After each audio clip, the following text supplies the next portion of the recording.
if everything you trust is stable, is only an illusion right before collapse. Something is unfolding across the United States that cannot be dismissed or explained away as routine. This is not a series of isolated events, and it is not simply extreme weather behaving unpredictably. What is happening now is a pattern of overlapping disturbances involving the sky, the land, the oceans, and even forces rising from beneath the ground. The danger is not found in any single event, but in the way they are happening at the same time, compressing space and time, removing any sense of recovery, and leaving people without the ability to fully process what is taking place. Stability, which once felt dependable, is beginning to feel fragile. The real question is no longer what is happening, but why it is happening now, and whether these events are random or part of something that humanity has been repeatedly warned about, but has chosen not to recognize. In Hawaii, the imbalance between sea and sky has become impossible to ignore. A stalled weather system remained fixed over the islands, refusing to move in the way normal systems do. Instead of passing through, it lingered and intensified, feeding continuously on warm ocean moisture. Rain did not fall in brief bursts. It persisted for hours, then days, building into a sustained event that overwhelmed drainage systems and flooded entire communities. According to the National Weather Service, rainfall in certain areas exceeded 250 millimeters within a 24-hour period, a level that transforms streets into rivers and forces daily life into survival mode. At the same time, something equally unusual was happening above. On the peaks of Mauna Kea, snow continued to fall heavily, accumulating in thick layers while the lower elevations struggled under relentless rain. This simultaneous occurrence is not just rare, it is structurally unsettling. Rain and snow are not opposites in the strict scientific sense, but their coexistence at this scale and intensity creates a visual and physical contradiction that people instinctively recognize as abnormal. Warm ocean air was supplying moisture into the system below, while cold atmospheric conditions at higher elevations allowed snow to form continuously above. This created a vertical split in the environment where two opposing conditions existed at once, without resolving into a single pattern. People standing in flooded streets could look up and see snow accumulating above them, creating the impression that the natural order had fractured into layers that no longer aligned. The psychological effect of this cannot be understated. Residents reported not only fear of flooding, but a deeper sense that something about the environment felt wrong. It was not simply dangerous, it was disorienting. Weather is something people are used to interpreting. Storms come and go. Seasons shift in recognizable ways. But when conditions contradict each other within the same moment, it disrupts the human ability to anticipate and adapt. That disruption creates a form of unease that goes beyond physical risk. It introduces the possibility that the systems people rely on to understand the world may not be as consistent as they believed. From a scientific perspective, explanations can be given. Meteorologists can describe how stalled systems form, how ocean temperatures influence moisture levels, and how elevation differences allow for simultaneous rain and snow. These explanations are accurate within their domain. However, they address mechanism, not meaning. They explain how something happens, but not why such patterns are emerging with increasing intensity and frequency across multiple regions at the same time. This is where the interpretation shifts from observation to reflection. In the book of Job, chapter 37, it is written that God commands the rain, the lightning, and the snow, directing them according to His purposes on the earth. This passage does not present weather as random or disconnected from intention. It frames natural forces as instruments that operate within a larger order that humans do not fully control or understand. When rain and snow appear together in ways that disrupt expectation, it raises the possibility that what is being observed is not just a coincidence of atmospheric conditions, but a moment that carries weight beyond its immediate physical impact.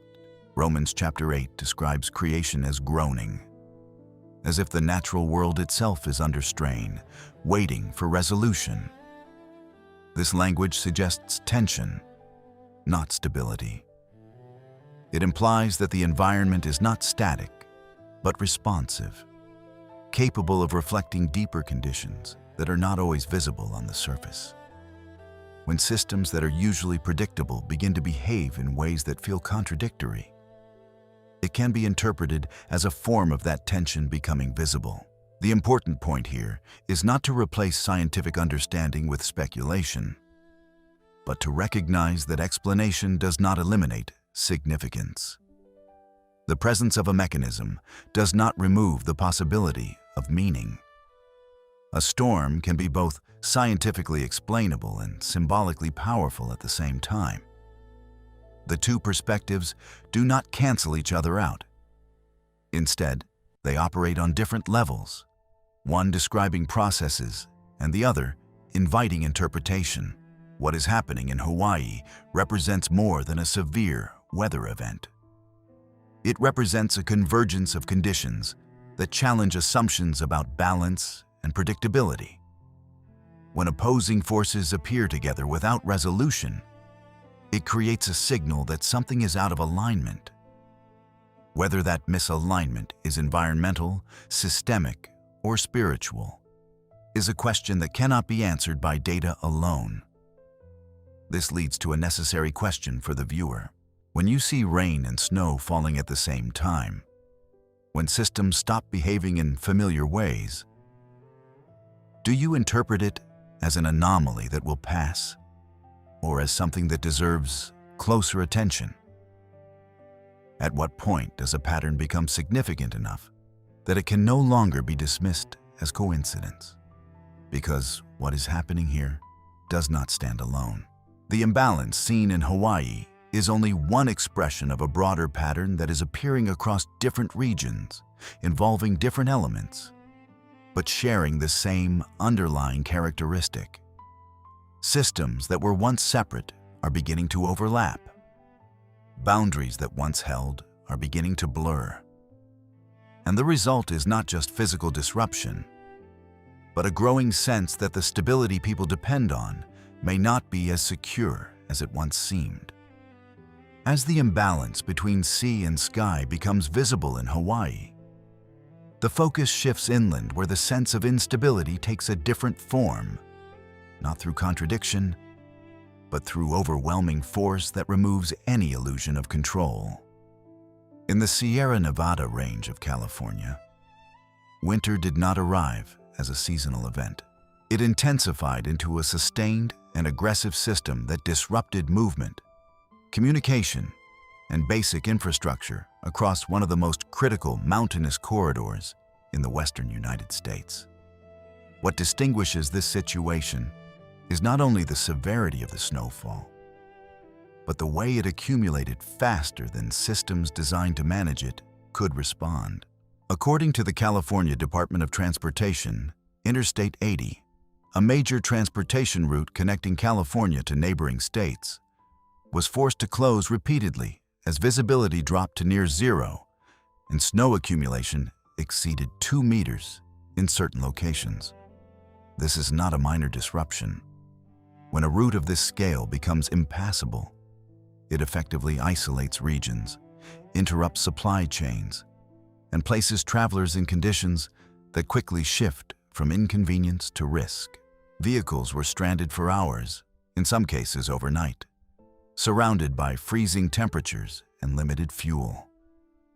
Drivers were forced to make decisions without clear information, choosing whether to remain inside vehicles or attempt to move through conditions that eliminated all visual reference points.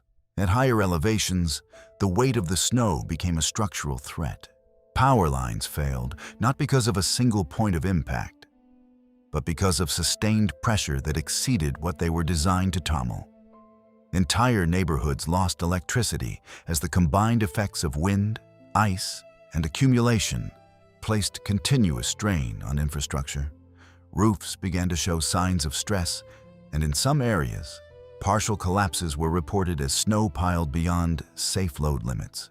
What is important here is not only that systems failed, but that they failed gradually under pressure rather than suddenly through a single catastrophic event.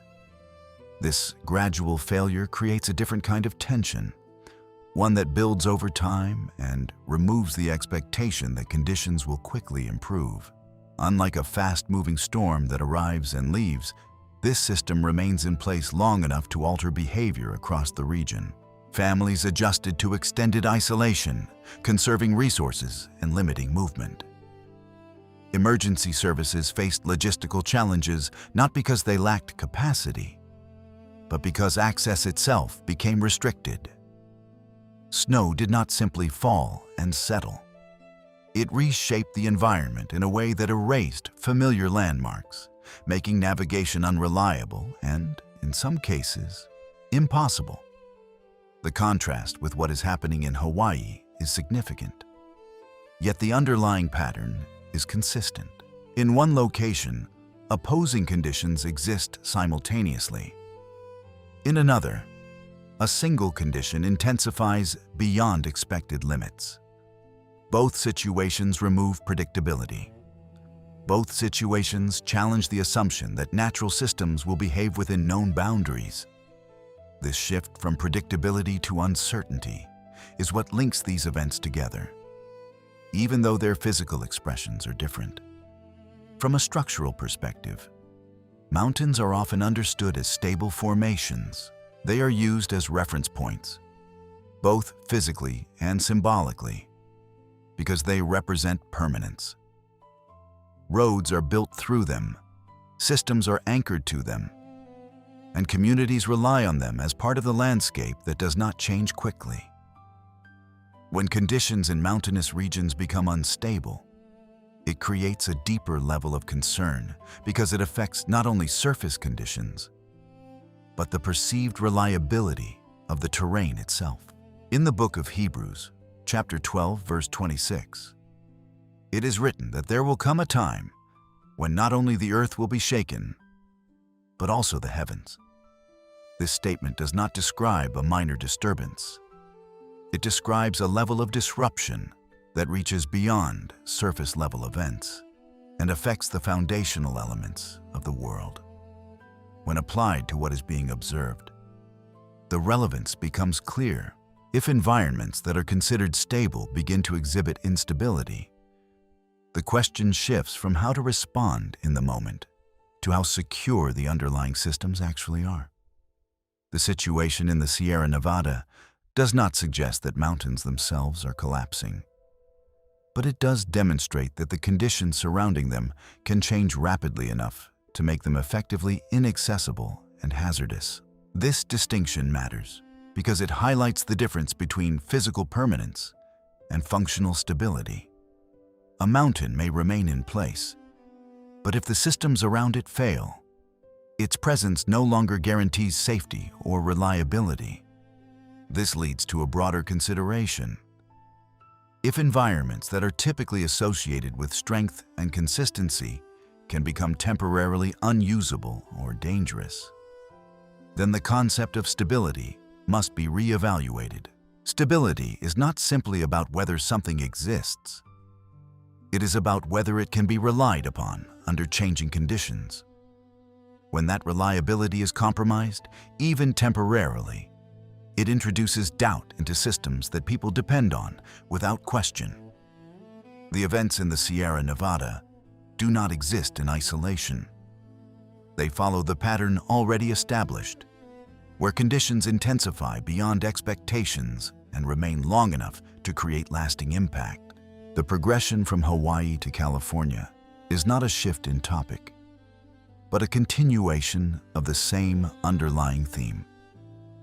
systems are not behaving in ways that allow for easy recovery or clear understanding.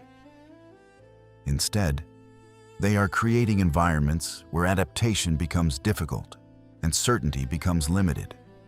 From here, the focus moves deeper, away from surface conditions and into something less visible but potentially more unsettling. If the sky and the mountains can shift in ways that challenge expectation, what happens when the disturbance does not come from above or around, but from below? At Lake Oroville, one of California's most critical reservoirs, the situation developed in a way that did not match standard patterns of water movement. Typically, water levels rise due to rainfall, upstream flow, or controlled releases from connected systems. In this case, the increase in water level did not correspond to any of those factors. Instead, water began to appear from beneath the lakebed itself, creating a situation that engineers and scientists could not immediately explain using normal operational models. According to the California Department of Water Resources, monitoring systems detected unusual pressure changes within the geological layers beneath the reservoir. These readings were accompanied by minor seismic activity, not strong enough to cause structural damage, but significant enough to indicate movement within the subsurface environment. This combination of rising water and underlying vibration suggests that the source of the change was not external, but internal, originating from conditions below the surface that are not typically visible or directly controllable. The design of the dam at Lake Oroville is based on the assumption that water pressure will primarily act from above, with gravity driving flow downward and outward. When pressure begins to act from below, it introduces a variable that the structure was not specifically built to handle. This does not mean immediate failure, but it does mean that the system is being tested in a way that differs from its intended operational parameters. What makes this situation particularly significant is the lack of visible cause. Unlike a storm, which can be tracked and measured as it develops, subsurface changes occur out of sight. By the time they become noticeable at the surface, the processes driving them may already be well underway. This creates a delay between cause and observation, reducing the time available for response and increasing uncertainty about what might happen next. Residents in the surrounding areas responded quickly, not necessarily because of official directives, but because of memory. The 2017 spillway crisis at Oroville created a lasting awareness of how quickly conditions can escalate.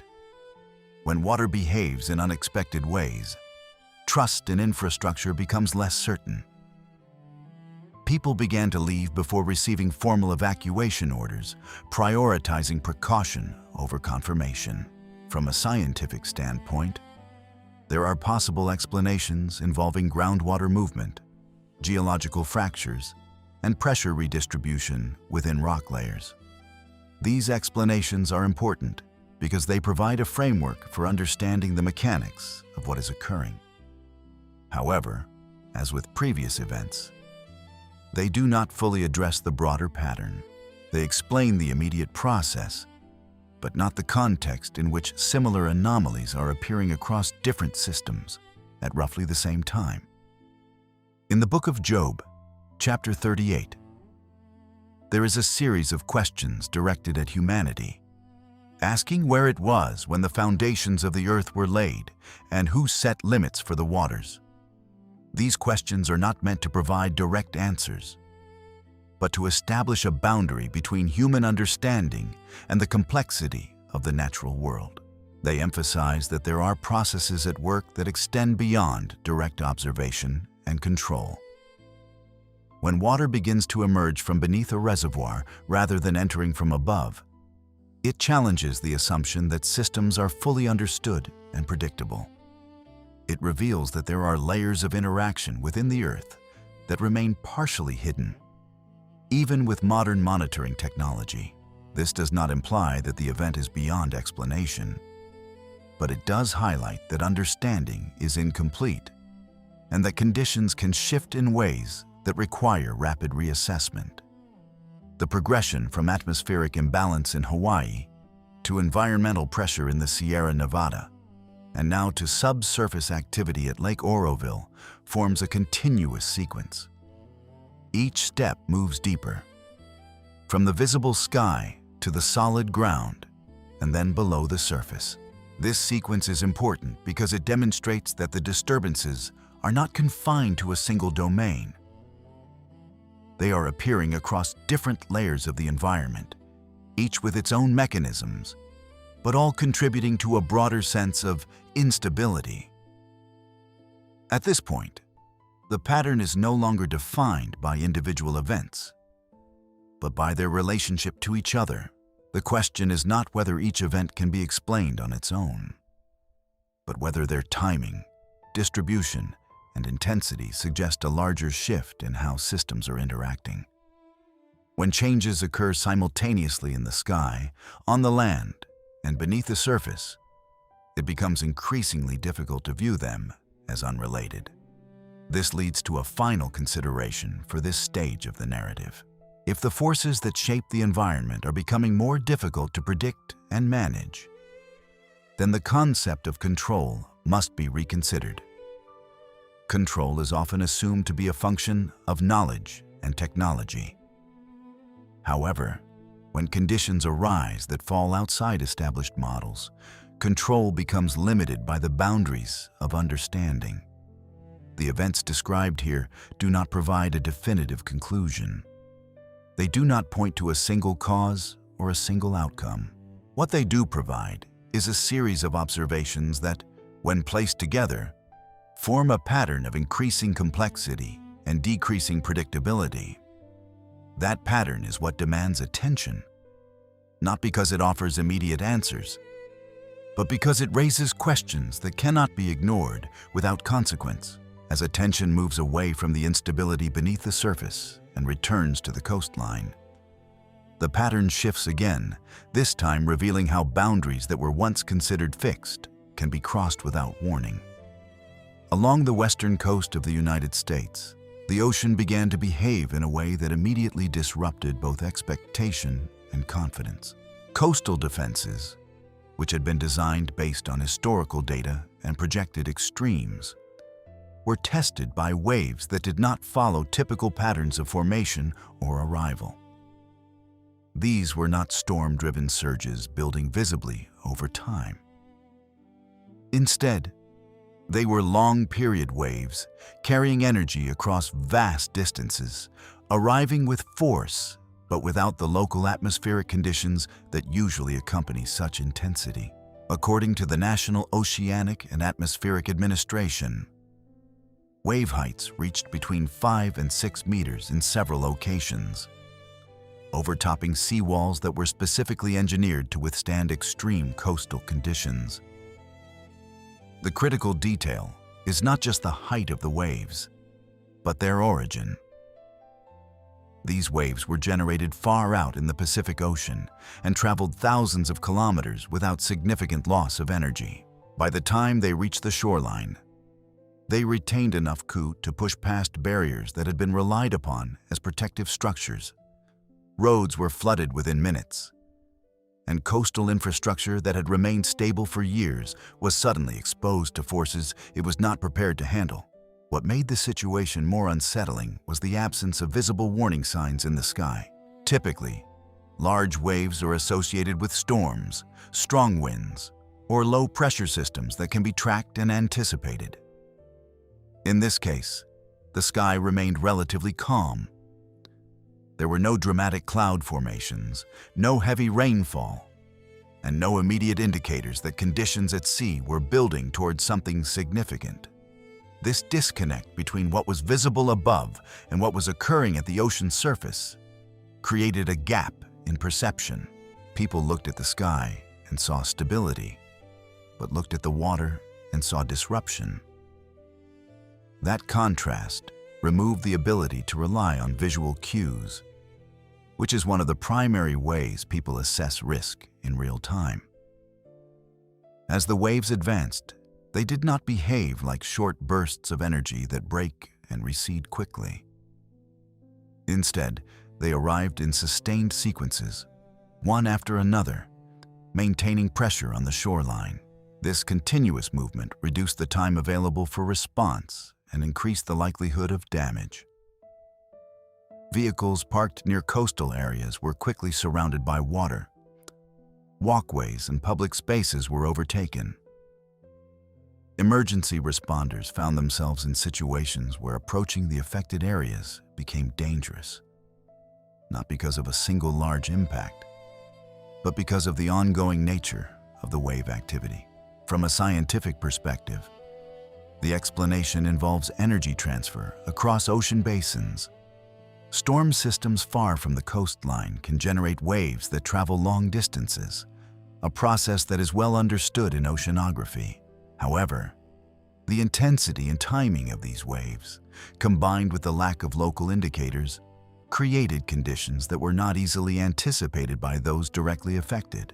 Forecasting models can predict general patterns, but when energy arrives in a concentrated and sustained form, it can exceed localized expectations. This brings the focus back to interpretation. In the Gospel of Luke, chapter 21, verse 25, it is written that there will be distress among nations, with the sea and the waves roaring. This description is specific. It does not refer to ordinary conditions, but to a level of activity that produces fear and confusion. The use of the word roaring implies intensity and istimrar, not a single event, but a state of ongoing disturbance. When applied to the situation along the West Coast, the connection is not symbolic in a vague sense. It is structural. The characteristics described match the experience being reported, where the ocean moves beyond its expected limits and creates conditions that people are not prepared to handle. In biblical context, the sea often represents instability and forces that are difficult to control. It is associated with depth, unpredictability, and movement that does not follow human-defined boundaries. When the sea remains within its limits, it can be observed and understood. When it crosses those limits, it becomes a direct challenge to the systems that depend on its predictability. This is not only a physical challenge, but also a psychological one. It forces a reassessment of how secure those systems actually are. The events along the coastline continue the pattern that has already been established. In Hawaii, opposing conditions appeared simultaneously. In the Sierra Nevada, accumulation exceeded structural capacity. At Lake Oroville, pressure emerged from below. Now, along the coast, boundaries that were assumed to hold are being overtaken. Each situation involves a different element, but all share the same underlying characteristic. The expected limits are no longer consistent. As this pattern becomes more visible, attention naturally shifts upward, not just to observe weather, but to examine whether the sky itself is presenting signs that align with what is happening below. This transition is not arbitrary. If disturbances are appearing across a land and sea, then the question arises whether the atmosphere, which connects these domains, is also exhibiting unusual behavior. Across multiple states, from Oregon to Kansas, reports began to emerge of cloud formations that did not resemble typical patterns. These were not scattered clouds shaped by shifting winds. They were structured formations extending across long distances, maintaining consistent shapes, and moving in coordinated ways that gave the impression of organization rather than randomness. Witnesses described these clouds as tubular, layered, and symmetrical, with clear boundaries that did not dissolve quickly as most cloud structures do. Meteorologists identified these formations as gravity waves, a known atmospheric phenomenon that occurs when air is displaced and oscillates between layers of different densities. According to the National Weather Service, Gravity waves can produce visually striking patterns, but their simultaneous appearance across wide geographic areas is uncommon. The key factor here is not the existence of the phenomenon, but the scale and coordination of its occurrence. When similar formations appear across multiple states within a limited time frame, it raises questions about the conditions that are allowing such widespread alignment. In addition to the visual aspect, there were reports of physical sensations associated with these formations. Some individuals described a low-frequency vibration in the air, not strong enough to cause damage, but noticeable enough to create discomfort. Others reported hearing faint, sustained sounds that did not correspond to identifiable sources such as aircraft or machinery. These observations are subjective, but when reported consistently across different locations, they contribute to the overall perception that something unusual is taking place. From a scientific standpoint, atmospheric conditions can produce a range of effects, including sound propagation under specific adduct and temperature configurations. These explanations provide context, but they do not fully address why such conditions would align across distant regions at the same time. As with previous sections, the distinction between mechanism and pattern becomes important. Understanding how something happens does not necessarily explain why it is occurring in conjunction with other anomalies. In the biblical framework, signs in the sky are not treated as background phenomena. They are presented as indicators associated with transition and change. Luke 21 describes signs in the sun, moon, and stars as part of a sequence that precedes significant events on Earth. These signs are not described in detail, but their purpose is clear. They are meant to be noticed and to prompt awareness.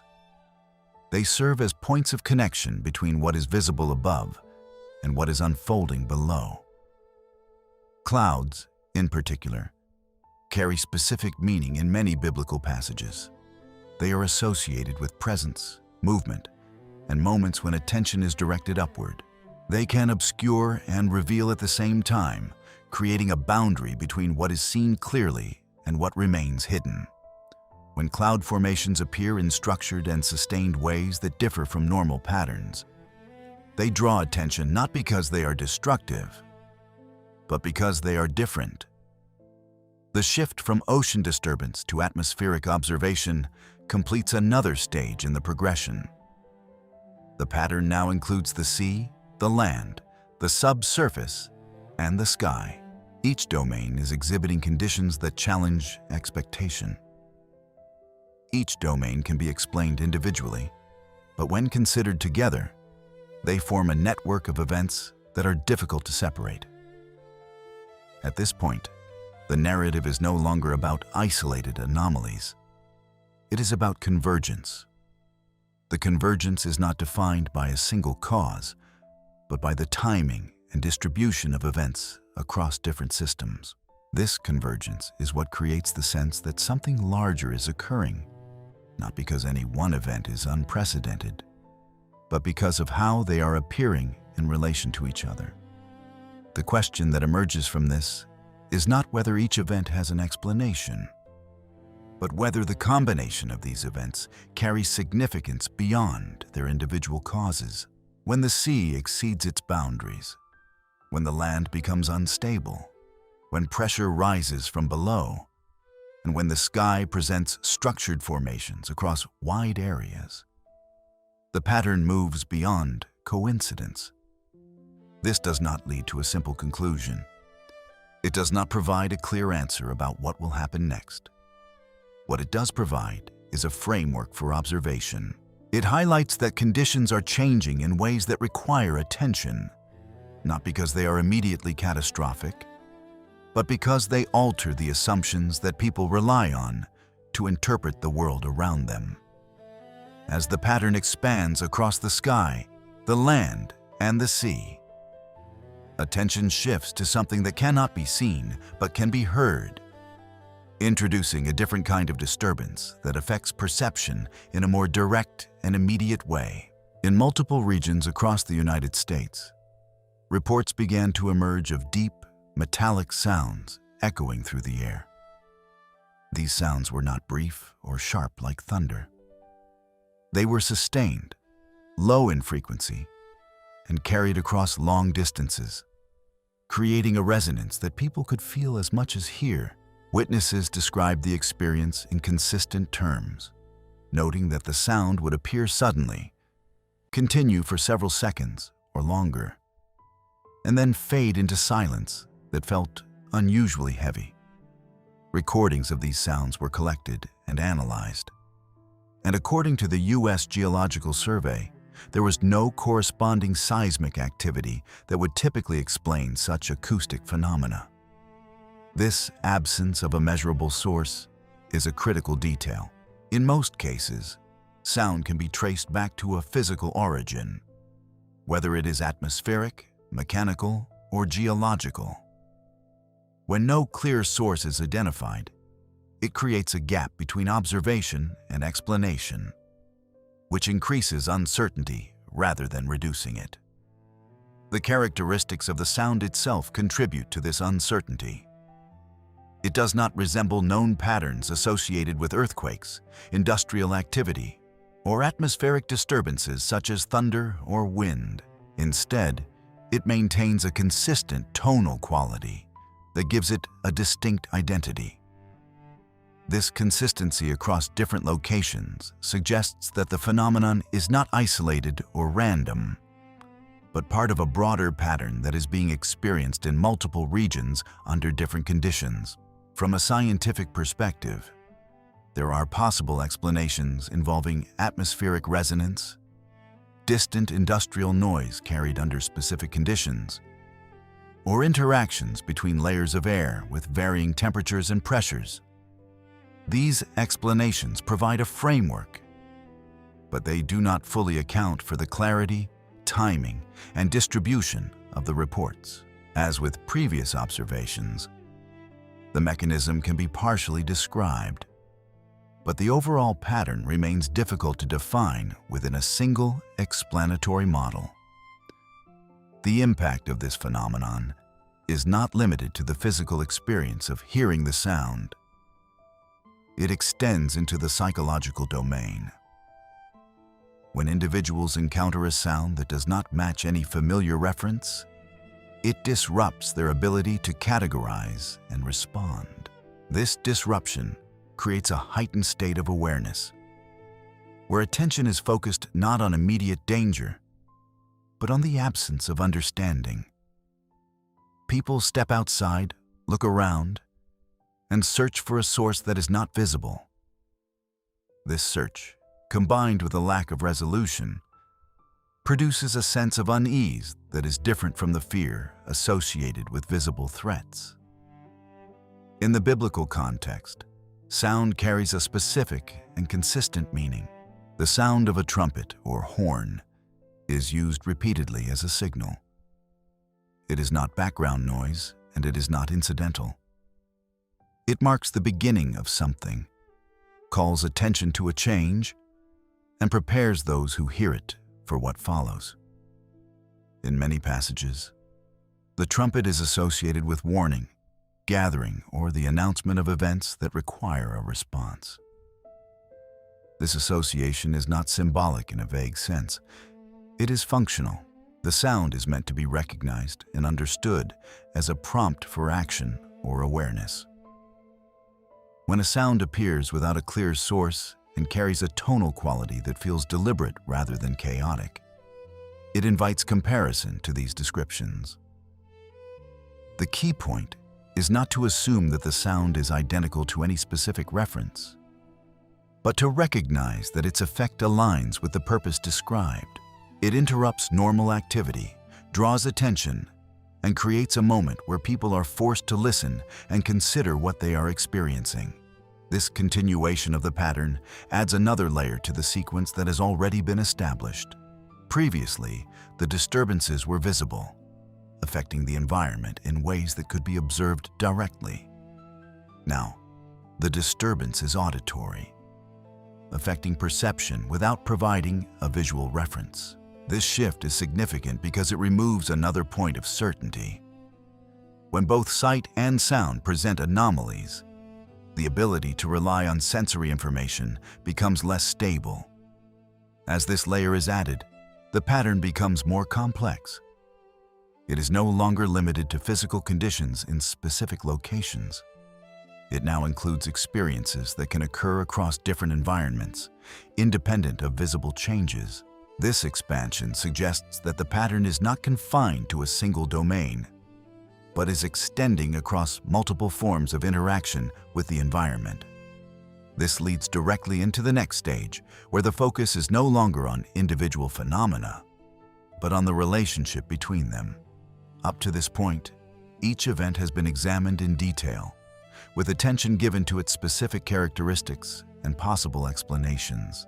However, when these events are placed side by side, a different picture begins to emerge. What becomes most significant is not the existence of each phenomenon, but the timing and overlap between them. Severe snowstorms in mountainous regions, flooding in coastal and lowland areas, unusual wave activity along the shoreline, subsurface pressure changes in reservoirs, structured cloud formations across multiple states, and unexplained acoustic events occurring in different locations are all taking place within a relatively narrow time frame. This concentration of activity across different systems is what defines the current situation. According to reporting and analysis from the New York Times and CNN, extreme weather and environmental events have been increasing in frequency and intensity, with a growing tendency to occur in overlapping sequences rather than isolated incidents.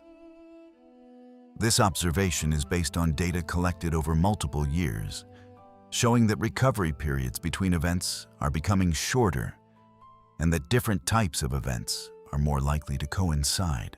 The significance of this overlap lies in its cumulative effect.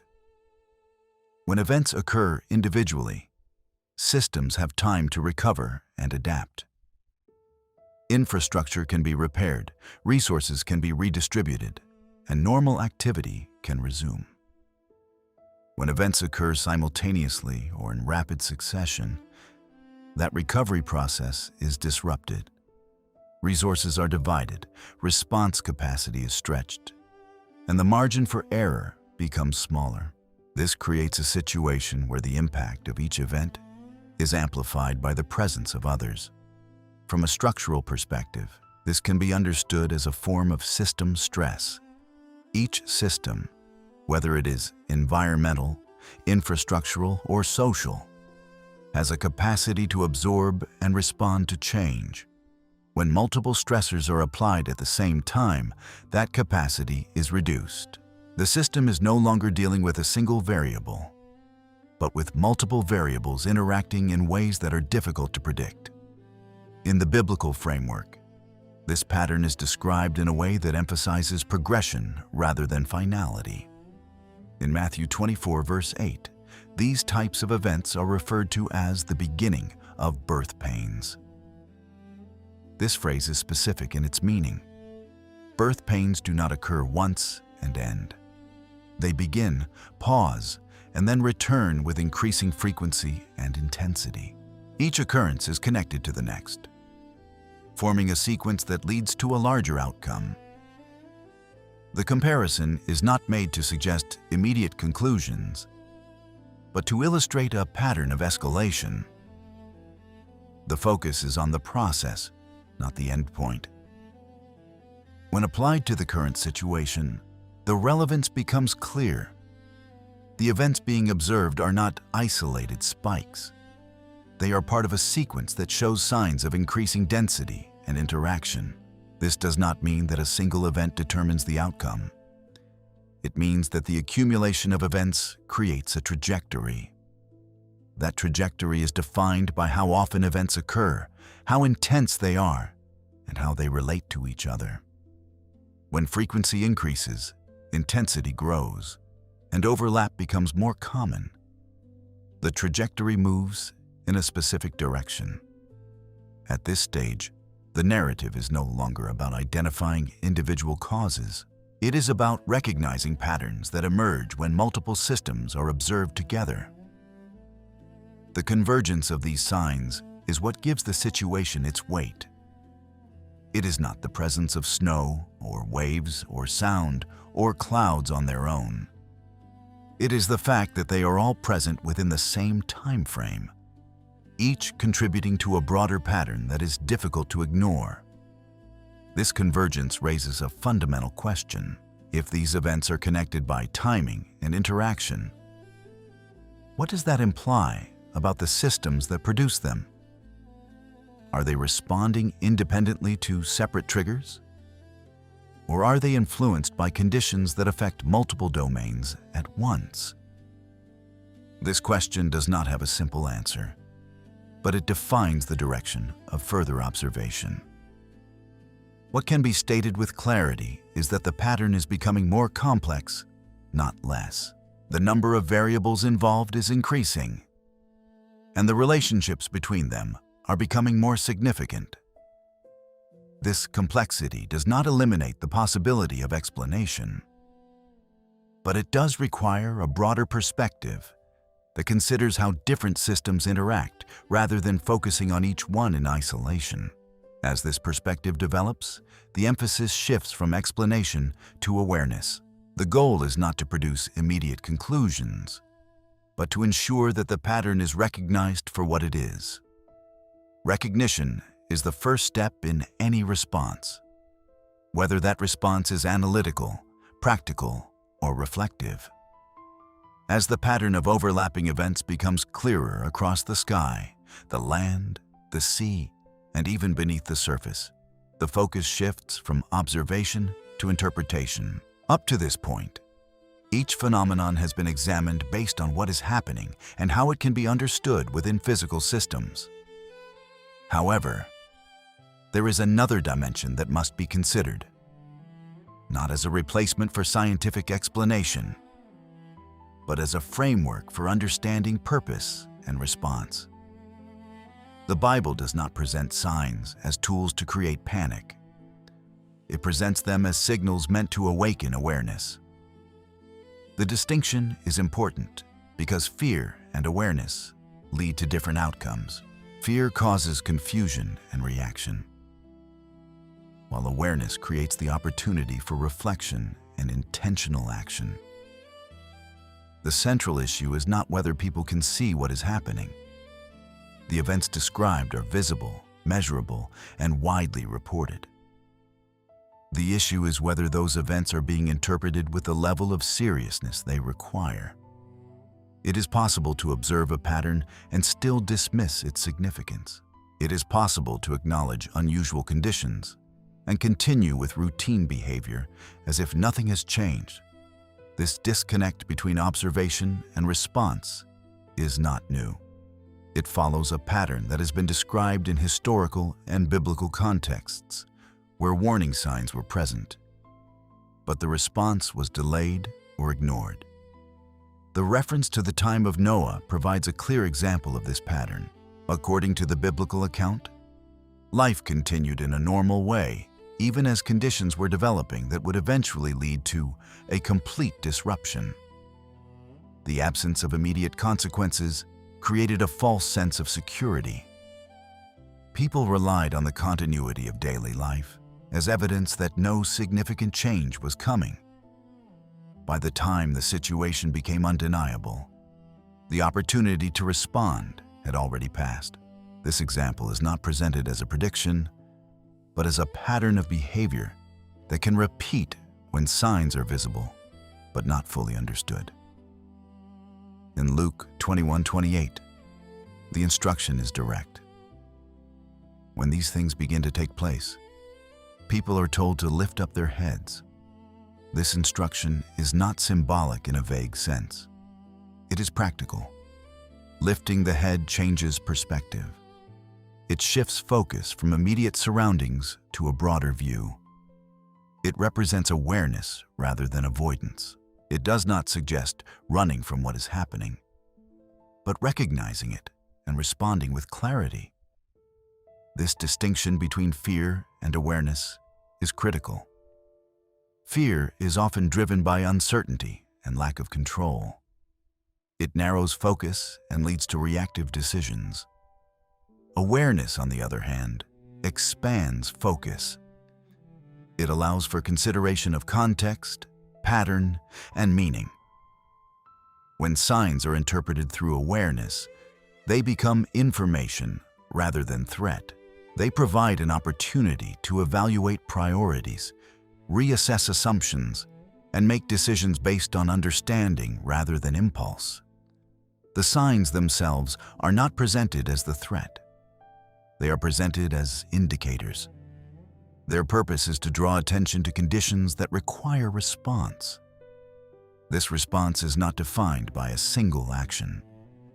It involves a shift in how individuals view their environment, their reliance on systems, and their understanding of stability. It involves recognizing that control is not absolute, and that there are limits to what can be predicted and managed. Preparation, in this context, does not mean attempting to predict specific outcomes or timelines. It means establishing a position that is not dependent on conditions remaining unchanged. It means identifying what is stable even when external systems are not. This concept is consistent across both practical and spiritual perspectives. In practical terms, it involves readiness for change. In spiritual terms, it involves alignment with principles that do not shift with circumstances. Humility becomes an essential component of this response. When systems function as expected, it is easy to assume that they are fully understood and controllable. When those systems begin to behave differently, that assumption is challenged. Humility allows for the recognition that understanding may be incomplete and that adaptation is necessary. Without humility, the tendency is to dismiss or minimize what does not fit existing expectations. The call to return to truth is also central. Truth, in this context, is not defined by immediate comfort or convenience. It is defined by consistency and reliability over time. When external conditions become unstable, the importance of internal consistency increases. This includes values, beliefs, and the ability to maintain clarity in decision-making even when information is incomplete or changing. As the narrative moves toward conclusion, the focus is no longer on describing additional events, but on integrating what has already been observed. The sequence of disturbances across different domains has established a pattern. That pattern does not demand a single interpretation, but it does require attention. Ignoring it does not reduce its significance. It only delays response. The events that have been described cannot be fully understood through a single framework. Scientific analysis provides necessary insight into mechanisms and processes. However, it does not address questions of meaning or purpose. At the same time, dismissing these events as random removes the opportunity to consider whether they are part of a larger pattern that requires a different type of response. A complete understanding requires acknowledging both the observable data and the implications that arise from how that data is connected. When the sky, the land, the sea, and the subsurface environment all exhibit changes that challenge expectation, it creates a unified signal. This signal does not communicate through words, but through pattern and timing. The question is not whether the signal exists, but whether it is being recognized. Recognition does not require agreement on interpretation. It requires acknowledgement that something beyond routine variation is taking place. This leads to a direct and personal question. If these events represent more than isolated incidents, then each individual must determine their own position in relation to them. Are they being viewed as distant occurrences with no personal relevance, or as part of a pattern that may have broader implications? This distinction affects how information is processed and how decisions are made. It is also necessary to consider the role of attention. In an environment where information is constant and often overwhelming, it is easy to treat significant events as temporary distractions rather than indicators of change. Maintaining attention requires intention. It involves choosing to engage with information rather than passively observing it. Without that engagement, patterns can develop without being fully recognized. Taking a moment to reflect is not a passive action. It is an active decision to step back from immediate reactions and consider the broader context. Reflection allows for connections to be made between events that might otherwise appear unrelated. It creates space for questions that are not limited to immediate outcomes, but extend to underlying causes and future implications. If a sense of unease is present, it should not be dismissed automatically. Unease can be a response to uncertainty, but it can also be a response to recognizing that something is changing. The appropriate response is not to amplify fear, but to examine its source. This examination can lead to greater clarity and more informed decisions. At this point, the narrative does not conclude with a definitive statement about what will happen next. Instead, it concludes with an emphasis on response. The events described form a pattern that requires attention, reflection, and consideration. The response to that pattern is individual, but it is influenced by how the pattern is interpreted. If these signs are understood as warnings, then the question becomes one of position and readiness. Where do you stand in relation to what is happening? Are you observing without engagement, or are you considering how these events relate to your own understanding of stability and control? Are you treating them as temporary disruptions, or as indicators that require a reassessment of assumptions? This is not a question that can be answered by external information alone. It requires internal evaluation. It requires honesty about what is relied upon for stability and whether those foundations remain consistent under changing conditions. Take a moment to pause, not to debate or to reach immediate conclusions, but to consider the pattern that has been presented. Consider how the events connect, how they differ, and what they suggest about the systems that shape the environment.